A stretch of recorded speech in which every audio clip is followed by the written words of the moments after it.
அனைவருக்கும் வணக்கம். மெய்ப்பொருள் வலைவலிக்கு உங்களை அன்புடன் வரவேற்கிறேன். இன்று நாம் பார்க்க இருக்கும் காணொளி நகர்ப்புற உள்ளாட்சிகளில் நடைபெறக்கூடிய ஏரியா சபை, வார்டு குழு, பகுதி சபை தொடர்பான தகவலை தான் இந்த காணொலியில் நம்ம பார்க்க போகிறோம். ஏற்கனவே கிராம சபைகள் குறித்தும் கிராம ஊராட்சி நிர்வாகம் அப்படின்னா என்ன, கிராமப்புற உள்ளாட்சிகள் அப்படின்னா என்ன அப்படிங்கிறத ஏற்கனவே நம்ம வலைவலியில் பார்த்துருக்கோம். கிராம சபை கூட்டங்கள் எவ்வாறு நடக்க வேண்டும் அப்படின்னு 2 காணொலிகள் நம்ம பதிவிட்டிருக்கோம். ஒரு கிராம ஊராட்சியை நேரடியாக மாநகராட்சியாக மாற்றும் போது மக்கள் என்னென்ன மாதிரியான பிரச்சனைகளை எதிர்கொள்வார்கள் அப்படிங்கிறதையும் ஒரு காணொலியாக நம்ம வலைவலியில் ஏற்கனவே பதிவிட்டிருக்கோம். பார்க்காதவங்க அந்த 2 காணொலிகளையும் கண்டிப்பாக பாருங்கள். இந்த காணொலி முழுக்க நகர்ப்புற உள்ளாட்சி, அதாவது பேரூராட்சி, நகராட்சி, மாநகராட்சி பகுதிகளில் வசிக்கக்கூடிய மக்களுக்கான காணொலி. கிராமங்களில் எப்படி கிராம சபை அப்படின்ற ஒரு அமைப்பு இருக்கோ அதே போல தான் பேரூராட்சி, நகராட்சி, மாநகராட்சிகளில் ஏரியா சபை, வார்டு குழு, பகுதி சபை அப்படிங்கிற அமைப்பு உருவாக்கப்பட்டது. இந்த நகர்ப்புற உள்ளாட்சிகளின் வரலாறு என்பது கடந்த 1993ஆம் ஆண்டு இந்திய அரசியலமைப்பின் 74வது திருத்த சட்டத்தின் மூலமாக பகுதி நயனியை சேர்க்கிறாங்க. அதன் அடிப்படையில் இந்த நகர்ப்புற உள்ளாட்சிகள் அரசியல் சாசன அங்கீகாரம் பெறுகின்றன. கடந்த 1920ஆம் ஆண்டு தமிழ்நாடு மாவட்ட நகராட்சிகள் சட்டம் என்ற ஒரு சட்டம் தான் நடைமுறையில் இருந்தது. இந்த அரசியல் சாசன அங்கீகாரம் பெற்றதற்கு பின்பாக கிராம ஊராட்சிகளுக்கென்று தமிழ்நாடு ஊராட்சிகள் சட்டம் 1994 இயற்றப்படுகிறது. அந்த 1994ஆம் ஆண்டு இயற்றப்பட்ட தமிழ்நாடு ஊராட்சிகள் சட்டத்தின் அடிப்படையில் தான் இப்போ வரைக்கும் ஊராட்சி நிர்வாகங்கள் இயங்கிட்டு இருக்கு.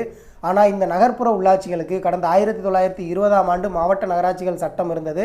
அந்த சட்டத்தின்படி தான் இயங்கிட்டு இருந்தது. ஆனால் கிராமப்புற உள்ளாட்சிகளில் செயல்படக்கூடிய கிராம சபை போன்று மக்கள் பங்கேற்கக்கூடிய ஒரு சபை இல்லாமல் போனது தொடர்ந்து வந்த கோரிக்கைகளின் அடிப்படையில் கடந்த 2010ஆம் ஆண்டு தமிழ்நாடு அரசு திரும்ப ஒரு சட்ட திருத்தத்தை கொண்டு வர்றாங்க.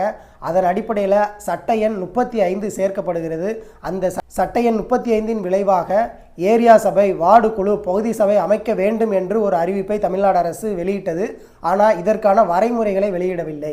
அதனால் இந்த பகுதி சபை, ஏரியா சபை உருவாக்கப்படாமலே இருந்தது. அதன் பின்பு கடந்த 2022ஆம் ஆண்டு தமிழ்நாடு அரசு இதற்கென்று ஒரு அரசாணை வெளியிட்டு ஒவ்வொரு வருடமும் ஆண்டுதோறும் 4 நாட்கள் இந்த பகுதி சபை, வார்டு சபை, ஏரியா சபை நடத்தப்பட வேண்டும் என்ற அரசாணையை பிறப்பித்தது. அந்த அரசாணையின்படி தேசிய வாக்காளர் தினமான ஜனவரி 25, அண்ணல் அம்பேத்கர் அவர்கள் பிறந்த தினமான ஏப்ரல் 14, அறிஞர் அண்ணா அவர்கள் பிறந்த தினமான செப்டம்பர் 15 மற்றும் சர்வதேச மனித உரிமைகள் தினமான டிசம்பர் 10 ஆகிய 4 நாட்களில் இந்த நகர்ப்புற உள்ளாட்சிகளில் ஏரியா சபை, வார்டு குழு, பகுதி சபை உருவாக்கப்பட வேண்டும், இந்த கூட்டம் நடத்தப்பட வேண்டும் அப்படின்னு ஒரு அரசாணை பிறப்பிக்கப்பட்டது. ஆனால் இதற்கான வழிமுறைகள் கிராம சபை போல ஒரு வலிமையான சில வழிமுறைகள் இதற்கு பிறப்பிக்கப்படவில்லை. இந்த பகுதி சபை எப்படி அமைக்கணும், வார்டு குழு எப்படி அமைக்கணும் அப்படிங்கிறதுக்கான சில விதிகள் மட்டும் கொடுத்துருக்காங்க. அதை நம்ம பார்த்துட்டு அதன் பின்பு நாம் என்ன செய்யணும் அப்படிங்கிறத பார்க்கலாம். இப்போ இந்த ஏரியா சபை, வார்டு குழு, பகுதி சபை என்பது பேரூராட்சி, நகராட்சி, மாநகராட்சி என இந்த 3 நகர்ப்புற உள்ளாட்சிகளுக்கு தான் பொருந்தும். ஒரு பேரூராட்சி எடுத்துக்கிறோம். ஒரு வார்டு என்பது 2 தெரு அல்லது 3 தெருக்கள் அல்லது 4 தெருக்கள் வரை இருக்கலாம். இதில் பகுதி சபையை நம்ம எப்படி உருவாக்கணும் அப்படின்னா, அந்த பகுதியை எல்லை வரையறை செய்யணும். இது ஒரு பகுதி அப்படின்னு, அதை ஒரு தெருவாக கூட இருக்கலாம் அல்லது ஒரு தெருவில் பாதியாக கூட இருக்கலாம். இதை யார் முடிவு செய்யணும் அப்படின்னா, அந்த பேரூராட்சியினுடைய செயல் அலுவலர். இதே நகராட்சியாகவோ மாநகராட்சியாகவோ இருந்தால் அவங்க ஆணையாளர் இருப்பாங்க. பேரூராட்சிகளுக்கு பேரூராட்சி செயல் அலுவலர், அந்த வார்டு உறுப்பினர்கள், இவங்க எல்லாரும் சேர்ந்து பகுதிகளை நிர்ணயம் செய்யணும். பேரூராட்சிகளை பொறுத்த வரைக்கும் ஒரு வார்டு 3 பகுதிகளாக பிரிக்கப்படலாம். நகராட்சியை பொறுத்த வரைக்கும் ஒரு வார்டானது 4 பகுதிகளாக பிரிக்கப்படலாம். மாநகராட்சியாக இருக்கும் பட்சத்தில் மக்கள் தொகையின் அடிப்படையில் 5 லட்சம் வரைக்கும் மக்கள் இருந்தாங்க அப்படின்னா 4 முதல் 5 பகுதிகளாக பிரிக்கலாம். 5 லட்சம் முதல் 10 லட்சம் மக்கள் தொகை கொண்ட மாநகராட்சி என்றால் 6 முதல் 9 பகுதிகளாக பிரிக்கலாம். 10 லட்சத்திற்கு மேல் மக்கள் தொகை இருக்கக்கூடிய மாநகராட்சியில் ஒரு வார்டை 10 பகுதிகளாக பிரிக்கலாம். இப்படி பகுதி சபையை பிரிக்கணும். பகுதி சபையை பிரித்ததுக்கப்புறமாக ஒவ்வொரு பகுதியிலிருந்தும் ஒரு நபரை எடுத்து ஒரு வார்டு குழுவுக்கு உருவாக்கணும். இப்போ உதாரணமாக பேரூராட்சிக்கு ஒரு வார்டுக்கு 3 பகுதி சபைகளை உருவாக்கலாம். அந்த 3 பகுதி சபைகளிலிருந்தும் ஒரு நபரை இந்த வார்டு குழுவுக்கு ஏற்படுத்தணும்.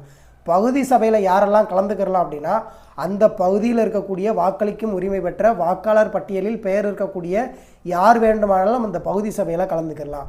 வார்டு குழுவில் யார் கலந்துக்கலாம் அப்படின்னா, இந்த வார்டு உறுப்பினரால் எடுக்கப்படக்கூடிய அந்த பகுதியிலிருந்து எடுக்கக்கூடிய 3 நபர்கள் அவர்கள் மட்டும்தான் இந்த வார்டு குழுவில் உறுப்பினர்களாக இருக்க முடியும். இதை எல்லாமே அந்த பேரூராட்சி நிர்வாகம் ஆரம்பத்திலேயே செஞ்சிடணும். பேரூராட்சி தேர்தல் முடிந்து பேரூராட்சி மன்ற உறுப்பினர்கள் தேர்ந்தெடுக்கப்பட்டதற்கு பின்பாக இந்த அமைப்புகளை அவங்க உருவாக்கி இருக்கணும்.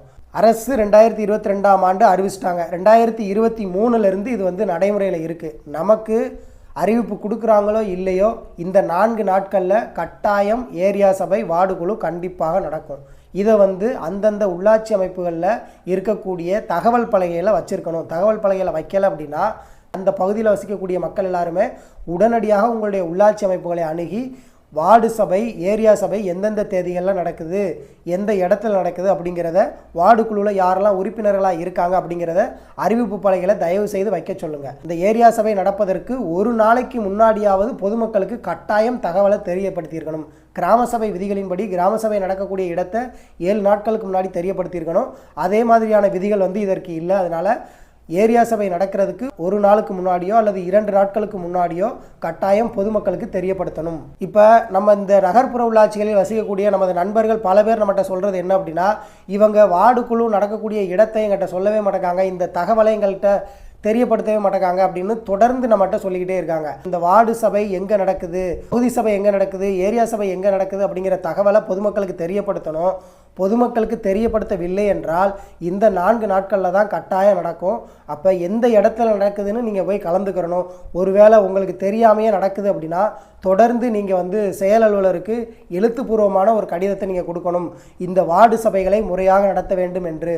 ஒருவேளை அவர் நடவடிக்கை எடுக்கவில்லை என்றால் பேரூராட்சிகளின் உதவி இயக்குநர்கிட்ட நீங்கள் தாராளமாக மனு கொடுக்கலாம், அல்லது பேரூராட்சிகளினுடைய இயக்குநரகத்துக்கு நீங்கள் நேரடியாக மனு கொடுக்கலாம். ஏன் நம்ம தொடர்ந்து மனு கொடுக்கணும் அப்படின்னா, நாம் வசிக்கக்கூடிய நமக்கு மிக அருகில் இருக்கக்கூடியது இந்த உள்ளாட்சி அமைப்புகள் தான். அந்த உள்ளாட்சி அமைப்புகள்லையுமே கிராம சபை கூட்டத்தை தவிர நீங்கள் பேரூராட்சி நகராட்சி மாநகராட்சிகளில் நடக்கக்கூடிய மன்ற கூட்டங்கள், அதாவது பேரூர் மன்ற கூட்டம், நகர்மன்ற கூட்டம், மாமன்ற கூட்டங்களில் மக்களால் தேர்ந்தெடுக்கப்பட்ட பிரதிநிதிகள் தான் கலந்துக்கிற முடியும். ஆனால் நம்முடைய கோரிக்கையை அவர்களிடம் தெரியப்படுத்துறதுக்கு நமக்கு எந்த ஒரு வாய்ப்பும் இல்லாமல் இருந்தது. இப்போ அந்த வாய்ப்பு உருவாக்கப்பட்டிருக்கு. நீங்கள் நினைக்கலாம், என்னப்பா கிராம சபைக்கே அவ்வளோ விதிகள் இருக்குது, கிராம சபையவே முறையாக நடத்த மாட்டாங்க, இதை மட்டும் எப்படி நடத்துவாங்க அப்படின்னா நடத்த மாட்டாங்க. ஆனால் நடத்த வைக்க வேண்டியது நம்முடைய கையில் இருக்குது. ஏன் நம்முடைய கையில் இருக்குது அப்படின்னா, இங்கே இந்திய அரசியல் அமைப்பு சட்டமும் இந்த சட்டத்திட்டங்களும் யாருக்கானது அப்படின்னா அரசியல்வாதிகளுக்கானதோ கட்சிகளுக்கானதோ இல்லை, முழுக்க முழுக்க அது பொதுமக்களுக்கானது. பொதுமக்கள் நலமுடனும் வளமுடனும் வாழணும் அப்படிங்கிறதுக்காகத்தான் இங்கே இது போன்ற நிர்வாக நடைமுறைகள்லாம் நடைமுறையில் இருக்குது. இந்த நிர்வாகம் சரியாக இல்லை என்றால் அதை நாம் தான் சரி செய்ய வேண்டும். மக்கள் சரியாக இருக்கணும், இல்லைனா நாம் சரியான பிரதிநிதிகளை தேர்ந்தெடுத்திருக்கணும். சரியான பிரதிநிதிகளை தேர்ந்தெடுத்திருந்தோம் அப்படின்னா இங்கே இந்த நிர்வாக நடைமுறை சரியான முறையில் நடக்கும். நம்ம சரியான நபர்களை தேர்வு செய்யாத பட்சத்தில் இங்கே எல்லாமே தவறாக நடக்கும். அப்போ அதை சரி செய்ய வேண்டிய பொறுப்பும் கடமையும் குடிமக்களாகிய நமக்கு இருக்குது. நாம் தேர்ந்தெடுக்கக்கூடிய பிரதிநிதிகள் வெறும் வாக்கிற்காகவும் அரசியல் கட்சிகளுக்கு மட்டுமே தான் வேலை செஞ்சுக்கிட்டு இருக்காங்களே தவிர மக்களுக்காக அவங்க ஒருபோதும் வேலை செய்யவில்லை. மக்கள் எப்படி இருக்காங்க அப்படின்னா வெறும் வாக்காளர்களாகவும் பார்வையாளர்களாகவும் மட்டுமே தான் இருக்கிறாங்க. மக்கள் பங்கேற்பாளர்களாக மாறணும். மக்கள் பங்கேற்பாளர்களாக மாறும்போது மட்டும்தான் இங்கே மிகப்பெரிய மாற்றங்கள் ஏற்படும். வார்டு உறுப்பினர்கள் மட்டும் சேர்ந்து எந்த ஒரு உள்ளாட்சி அமைப்பையுமே தரம் உயர்த்திட முடியாது. பொதுமக்கள்கிட்ட கோரிக்கையை கேட்கணும். எது அவசர காலத்தில் தேவை அப்படிங்கிறத உணர்ந்து தேவையின் அடிப்படையில் தான் தீர்மானங்களை இயற்றி அதைத்தான் முதல்ல செய்யணும். அதுக்கு மக்கள் பங்களிப்பு கட்டாயம் இருக்கணும். இந்த ஜனநாயக நாட்டில் பங்கேற்பு ஜனநாயகம் என்பது மிக முக்கியமானது. மெய்ப்பொருள் வலையொலி வாயிலாக மக்களுக்கு நான் வைக்கக்கூடிய கோரிக்கை என்ன அப்படின்னா, நீங்கள் வெறும் வாக்காளர்களாகவும் பார்வையாளர்களாகவும் மட்டுமே இருந்தீங்கன்னா உங்களுடைய உரிமையை கேட்கறதுக்கே நீங்கள் பலகட்ட போராட்டங்கள் நடத்த வேண்டியது இருக்கும். அதனால் பங்கேற்பாளர்களாக மாறினா மட்டும்தான் உங்களுக்கான உரிமையை நீங்கள் பெற முடியும். பங்கேற்பாளர்களாக மாற வேண்டும் என்றால் இது போன்ற கிராம சபை கூட்டங்கள், ஏரியா சபை, வார்டு குழுவில் உங்களை இணைத்து கொண்டு அவர்கள் தகவல் தரவில்லை என்றாலும் இந்த தகவலை நீங்கள் தெரிந்து கொண்டு கட்டாயம் இது போன்ற கூட்டங்களில் கலந்து கொண்டு உங்களுடைய உள்ளாட்சி அமைப்பை தரம் உயர்த்தக்கூடிய வேலையை நீங்கள் செய்யணும் அப்படின்னு மெய்ப்பொருள் வலையொலி சார்பாக கேட்டுக்கொள்கிறேன். நாளை டிசம்பர் 10 சர்வதேச மனித உரிமைகள் தினத்தன்று நடைபெறக்கூடிய வார்டு சபை, ஏரியா சபையில் பொதுமக்கள் அனைவரும் கட்டாயம் கலந்து கொள்ள வேண்டும் என்று மெய்ப்பொருள் வலையொலி சார்பாக கேட்டுக்கொள்கிறேன். இந்த காணொலியை அனைவருக்கும் பகிர்ந்து உதவும்படி கேட்டுக்கொள்கிறேன். நன்றி.